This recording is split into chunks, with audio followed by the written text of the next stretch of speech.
अस्सलाम वालेकुम। आज हम फर्स्ट ईयर का पहले चैप्टर का लेक्चर नंबर 3 डिस्कस करेंगे।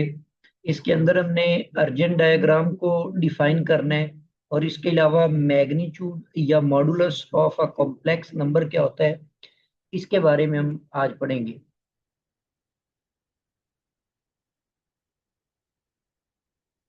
जी, फर्स्ट ऑफ ऑल हम डिफाइन करते हैं जी अर्जेंट डायग्राम क्या होती है।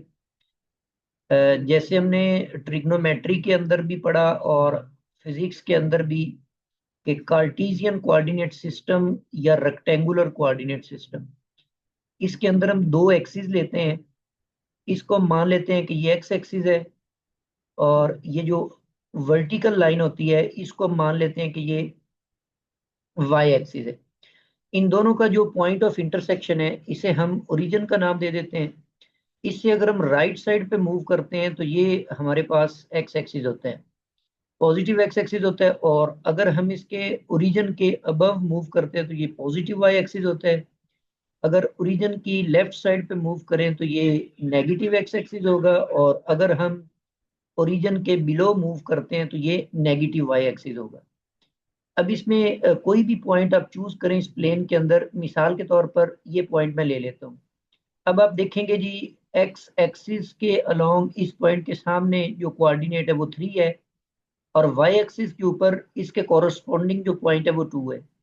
इसीलिए इस पॉइंट की लोकेशन को बयान करने के लिए आप ये दोनों डिस्टेंसेस यूज करते हैं। एक्स की वैल्यू 3 ले लेते हैं और वाई की वैल्यू 2 ले लेते हैं।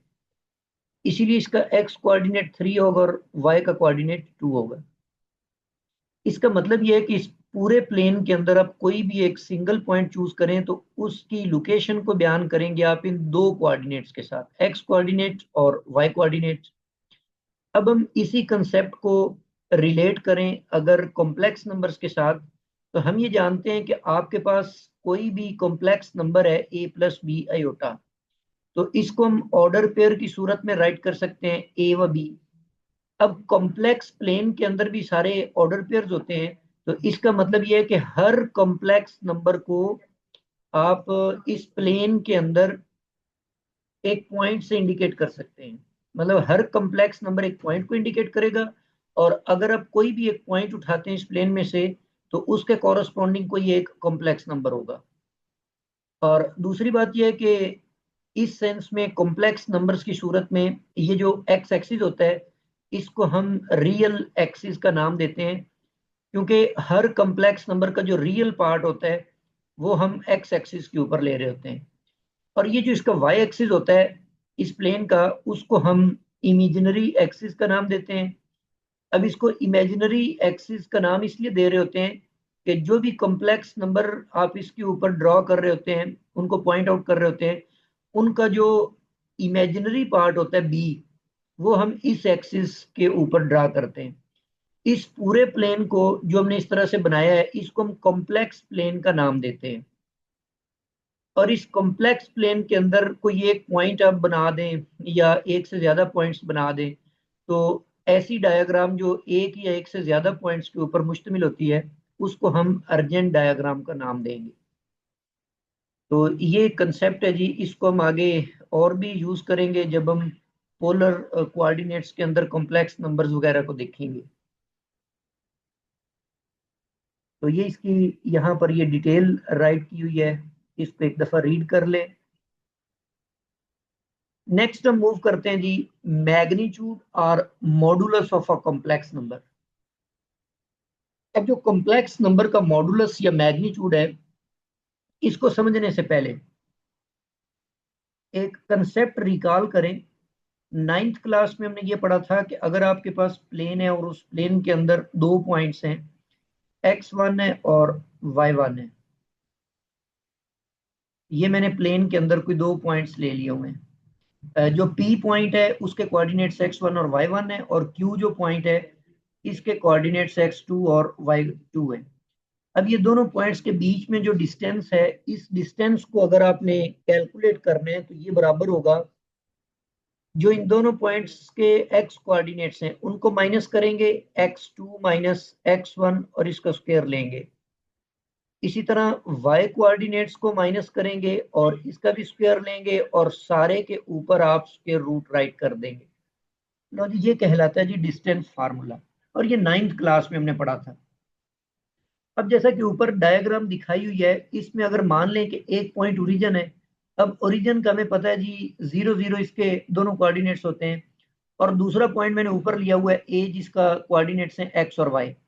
तो अब ये जो पॉइंट है ए, जिसके कोऑर्डिनेट एक्स और वाई हैं, इस पॉइंट ए का अगर आपने डिस्टेंस निकालना है ना ओरिजिन से, तो इस डिस्टेंस फार्मूले के अंदर x2 की वैल्यू हम x पुट कर देते हैं, और x1 ओरिजिन का x कोऑर्डिनेट है तो वो 0 होगा।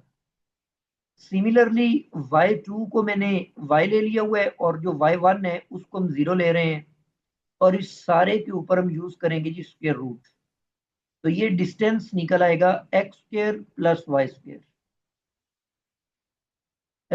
इस सारी बात से हमें ये समझ आई है कि अगर आपके पास कोई भी एक सिंगल पॉइंट है और उसका डिस्टेंस आप ओरिजिन से लेना चाहते हैं, तो सिंपली आप ये करें कि उस पॉइंट के जो दोनों कोऑर्डिनेट्स हैं एक्स और वाई, उनके स्क्वायर लेकर उनका सम करें और उसका स्क्वायर रूट ले लें। तो इसी कंसेप्ट को अब हम कॉम्प्लेक्स नंबर्स के अंदर कॉम्प्लेक्स प्लेन के साथ रिलेट करते हैं जी। Modulus of a complex number z is equal to x plus iota y। इसको हम आमतौर पर इस सिंबल से इंडिकेट करते हैं कि जो z वेरिएबल है उसके अराउंड हम दो वर्टिकल बार्स यूज कर लेते हैं। ये मैग्नीट्यूड या कॉम्प्लेक्स नंबर के मॉडुलस को इंडिकेट करता है, और इसको हम डिफाइन ऐसे करते हैं X square plus Y square. तो याद रखें, कॉम्प्लेक्स नंबर का रियल पार्ट x है और इमेजिनरी पार्ट y है। तो मॉडुलस के अंदर जस्ट हमने x और y यूज किया है, अयोटा नहीं यूज किया। तो ये बड़ी अहम बात है, जब हम मॉडुलस को कैलकुलेट करेंगे तो ये हम उसके अंदर यूज करते हैं। अच्छा, अब ये जो आपके पास मॉडुलस है X square plus Y square और इसका स्क्वायर रूट, ये तो डिस्टेंस था इस कॉम्प्लेक्स नंबर का ओरिजिन से। तो नीचे ये बात मैंने मेंशन की हुई है कि modulus of a complex number is it's distance from origin. ये बेसिकली जो भी आप कॉम्प्लेक्स नंबर ले रहे होते हैं कॉम्प्लेक्स प्लेन के अंदर, उसका जब आप मॉडुलस लेते हैं तो मॉडुलस डिस्टेंस होता है उस पॉइंट का ओरिजिन से। फॉर एग्जांपल मैं ले लेता हूँ जी, एक 3 ले लिया रियल पार्ट और 4 मैंने ले लिया इमेजिनरी पार्ट। अब हम इसका अगर मॉडुलस कैलकुलेट करें तो 3 स्क्वायर प्लस 4 स्क्वायर और इसका स्क्वायर रूट आएगा। तो जी मॉडुलस हमारे पास बन जाएगा जी 9 प्लस 16, और इसका स्क्वायर रूट लेंगे, ये बनेगा 25। और 25 का जो स्क्वायर रूट है वो इक्वल टू 5 होता है। तो बेसिकली इसका मतलब ये है कि ये जो कॉम्प्लेक्स नंबर ऊपर दिया हुआ था, इस कॉम्प्लेक्स नंबर का ओरिजिन से जो डिस्टेंस है वो 5 है।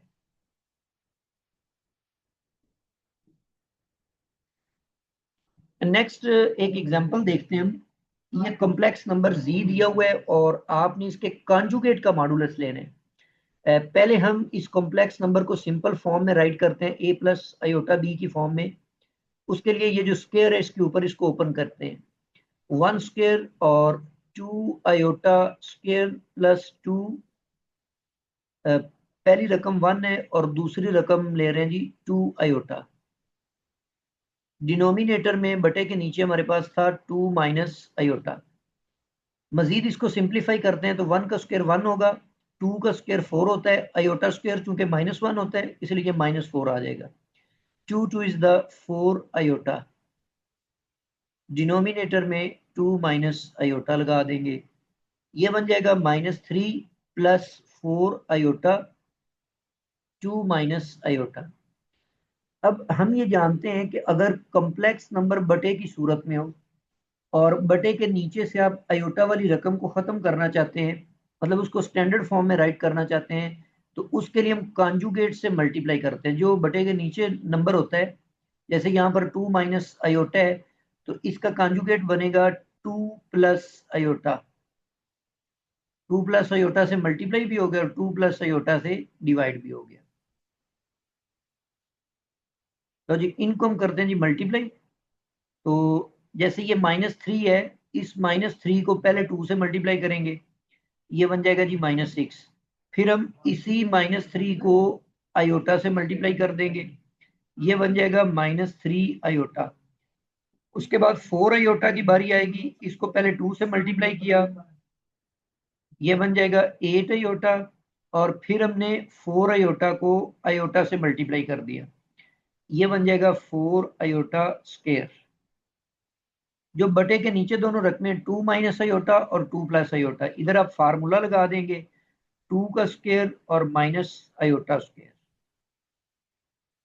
ये बनेगा -6, 8 आयोटा और -3 आयोटा, ये दोनों के साथ आयोटा मौजूद है, इसलिए आप इनको ऐड करके 8 आयोटा में से 3 आयोटा निकाल दें तो ये 5 आयोटा बन जाएगा। आगे ये जो 4 आयोटा स्क्वायर है, आयोटा स्क्वायर को -1 कर दें तो ये -4 बन जाएगा, और बटे के नीचे आ जाएगा 4 आयोटा स्क्वायर -1 होता है तो ये माइनस माइनस प्लस होकर 1 बन जाएगा। जी हमारे पास आ जाएगा जी -6 और -4, ये दोनों रियल पार्ट्स हैं, इन दोनों को ऐड करके आप -10 राइट कर देंगे और 5 आयोटा डिवाइडेड बाय 5 बन जाएगा। अब इनके अगर हम दोनों जो रकमे हैं इनका बटा अलग-अलग कर दें, -10 डिवाइडेड बाय 5 आएगा और 5 डिवाइडेड बाय 5 आएगा, और साथ में इसके आयोटा भी है। So z is equal to -2 plus iota. लो जी, ये हमने z नंबर को, जो z कॉम्प्लेक्स नंबर था, इसको वेरी सिंपल फॉर्म में राइट कर दिया है, a प्लस आयोटा b के फॉर्म में। अब आप इसका कॉन्जुगेट लें, कॉन्जुगेट से इमेजिनरी पार्ट जो होता है उसका साइन चेंज हो जाता है, तो ये बन जाएगा -2 माइनस आयोटा। और इसका अगर अब हम मैग्नीट्यूड लेते हैं या एब्सोल्यूट वैल्यू इसकी फाइंड करते हैं, तो रियल पार्ट का स्क्वायर प्लस इमेजिनरी पार्ट का स्क्वायर और इसका स्क्वायर रूट, ये बन जाएगा 4 + 1, और 4 + 1 जो है ये 5 के इक्वल होगा। लो जी, ये हमारे पास रिक्वायर्ड मॉडुलस निकल आया 5 का स्क्वायर रूट। जी, यहाँ तक हम आज के लेक्चर को इधर ही फिनिश करते हैं, और नेक्स्ट लेक्चर के अंदर हम एक्सरसाइज 1.1 स्टार्ट करेंगे इंशाल्लाह।